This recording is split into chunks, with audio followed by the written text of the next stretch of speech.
안녕하세요. 오늘 가계부 두 번째 시간입니다.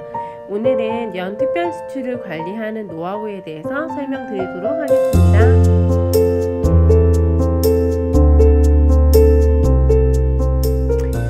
네, 올해는 저희 부부는 부담 없이 건조기를 사기로 했습니다. 저희 신랑이 결혼할 때부터 건조기를 굉장히 갖고 싶어 했거든요.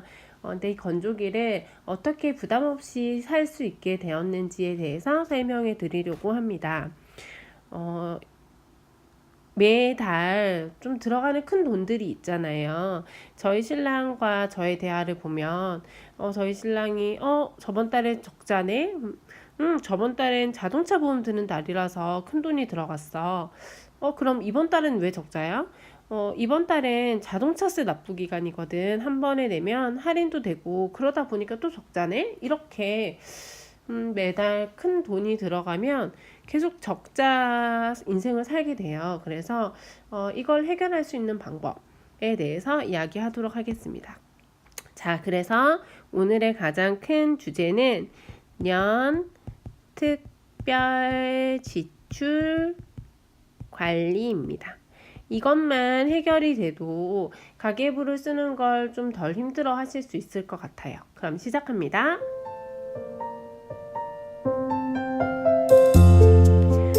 월급을 사용하는 직장인이라면 보너스를 제외하면 한 달 수입은 거의 고정적이에요. 매달 나가는 고정 지출을 제하면 사용할 수 있는 변동 지출은 뻔하죠. 고정 지출이라면 여러분들이 사용하시는 보험료, 연금, 각종 모임비, 통신요금, 아파트 관리비 이런 것들이 될 수 있겠죠.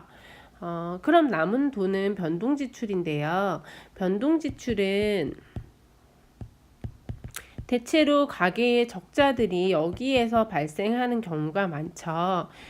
주유비, 경조사비, 그리고 주변 사람들과 차나 식사를 마시는 용돈, 그 외에 잡비 등은 사실 크게 절약하기 어려운 것들이 많아요.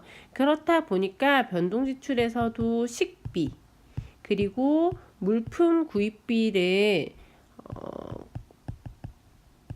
절약하지 않으면 사실 크게 절약하기가 어렵죠. 그래서 보통의 가정에서는 이 두 가지를 아끼는 것으로 절약을 하려고 노력을 하는 편입니다. 자, 매달 나가는 굵직굵직한 특별 지출들이 주는 불안함이 있어요. 저희 가정도 이 식비와 물품 구입비를 아끼는 것을 목표로 삼았는데 문제가 발생했어요.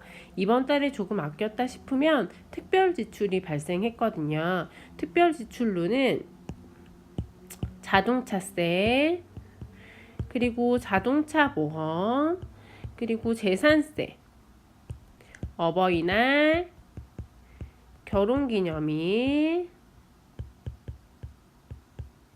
그리고 건조기와 같은 큰 물품들 구입, 그리고 겨울 코트 장만, 명절, 제사 비용, 이런 굵직굵직한 지출들이 거의 매달 발생했어요. 여유가 있는 달에도 이 비용을 제하고 나면 마땅히 저금할 돈이 없어지더라고요. 그러다 보니까 절약하는 생활에 의욕이 떨어지는 것이 다반사였어요. 아껴봤자 뭐해, 또 큰 돈이 빠져나갈 텐데 이런 마음이 드는 것을 어쩔 수가 없더라고요. 처음에는 월급이 적은 달은 이런 지출로 허덕이는 거예요. 적으면 적을수록 허덕이게 되고요. 또 어떤 달에는 월급이 들어오는데 보너스들이 이렇게 생기는 달이 있잖아요. 근데 이렇게 보너스가 들어오는 달에는 적었던 날에 적자를 메꾸고 또 그동안 사고 싶었던 물건들도 사게 되는 루틴이 반복되었어요. 그러면 또 월급만 들어오게 되는 달에는 또 어김없이 허덕이게 되더라고요. 보너스가 들어와서 돈이 이렇게 남는 달에도 다음 달에 혹시 돈을 이렇게 쓰게 되는 일이 있지 않을까 하는 두려움이 들어서 막상 이 돈들을 저축하기가 겁났어요.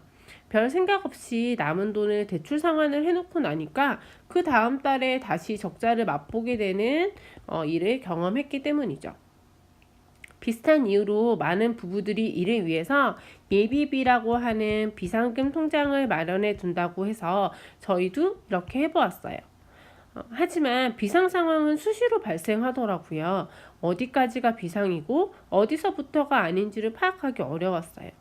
어버이날 용돈은 이 예비비에서 사용할 수 있는 건지, 또 얼마나 드릴 수 있는지, 건조기가 필요한데 이건 우리 경제 상황에선 낭비인지, 아니면 이 예비비로 사도 되는 건지, 무슨 돈으로 사야 하는 건지 당체 감이 오지 않더라고요.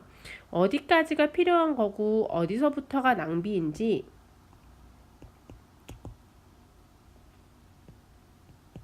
이 경계를 파악한다는 게 굉장히 어려웠어요. 기본적인 의식주 외의 것은 무엇이든 돈을 쓰면 불안해지더라고요. 뭔가 대책이 필요하다는 생각이 들더라고요.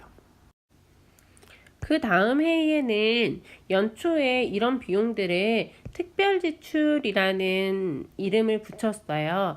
1년에 한 번이나 두 번 들어가는 비용들이죠.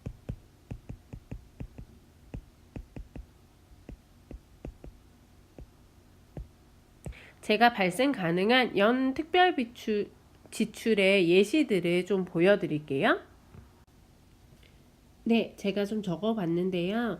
명절 비용, 어버이날, 결혼기념일, 어린이날, 부모님 건강검진, 그리고 부모님 여행비, 제사비용, 휴가비용, 자동차세, 자동차 보험, 타이어 교체 비용, 재산세, 지방세, 가구나 가전 구입비, 비싼 의류 장만, 고양이 중성화 비용, 아이 입학 준비, 휴대전화 교체비, 조카 출산 선물 등이 있어요.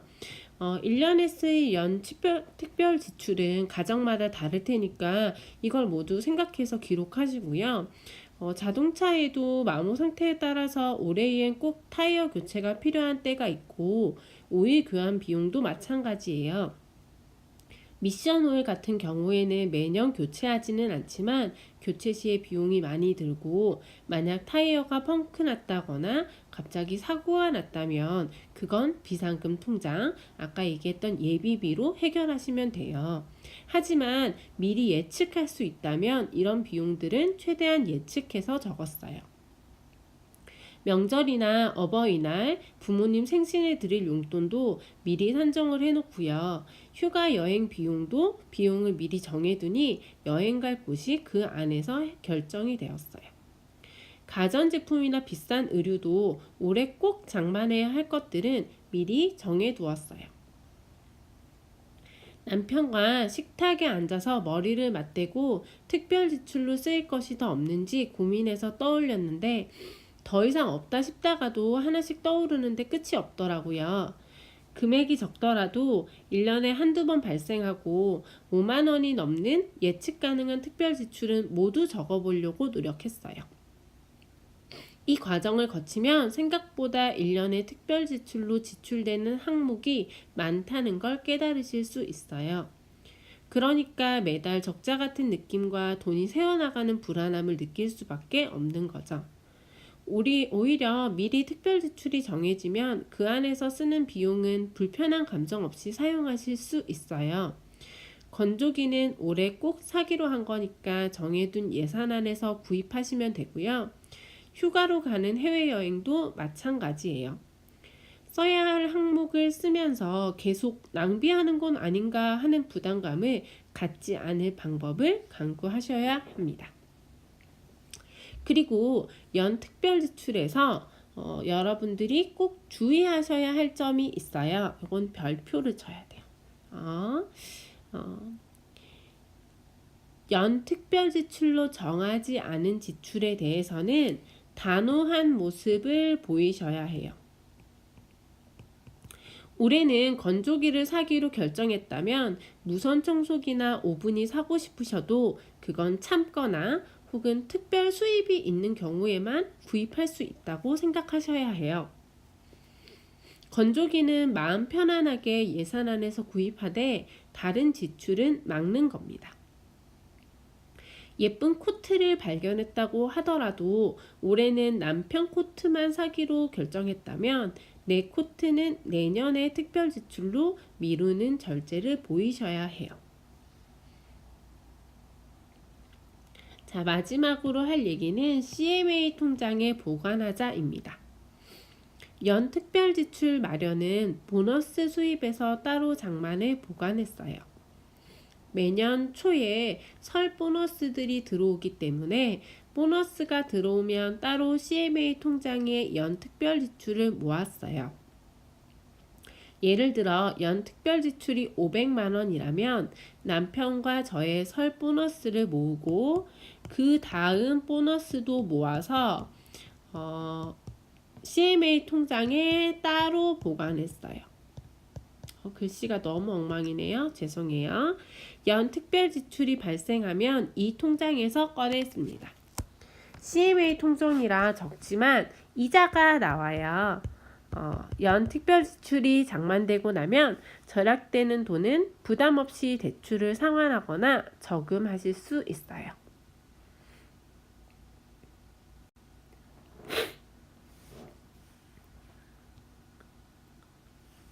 연 특별 지출은 1년 예산을 명료하게 정리해줘요. 제가 한번 수식을 적어 볼게요. 위시숙을 보면서 한번 이해를 해 보도록 하겠습니다. 대체로 직장인이라면 연 수입은 정해져 있을 테니까요.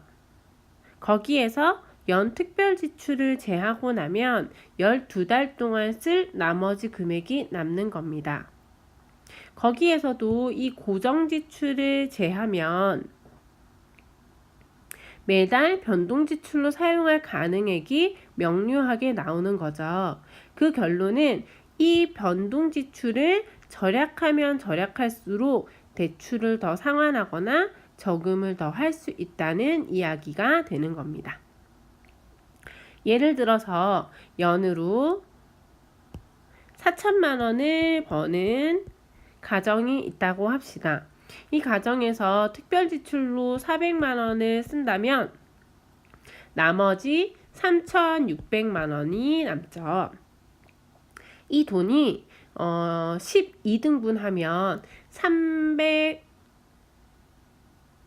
원이 매달 쓸 수 있는 돈이고 그 중에서 고정 지출이 160이라고 한다면 140이 변동 지출로 사용 가능한 금액이 되는 겁니다. 그러니까 140만 원 이상을 쓰면 적자가 되는 거고 140만 원보다 적게 쓰면 쓸수록 남은 금액이 저축이 가능하다는 거죠. 매달 지출 가능한 변동 지출의 금액을 명확히 알게 되면 지출이 줄어들 수밖에 없어요. 그리고 달마다 특별히 들어가는 비용은 이미 CMA 통장에 마련해 뒀으니까 그 외에 매달 지출 항목도 비슷해서 매달의 변동 지출을 비교하고 절약하기도 훨씬 수월해지는 거죠.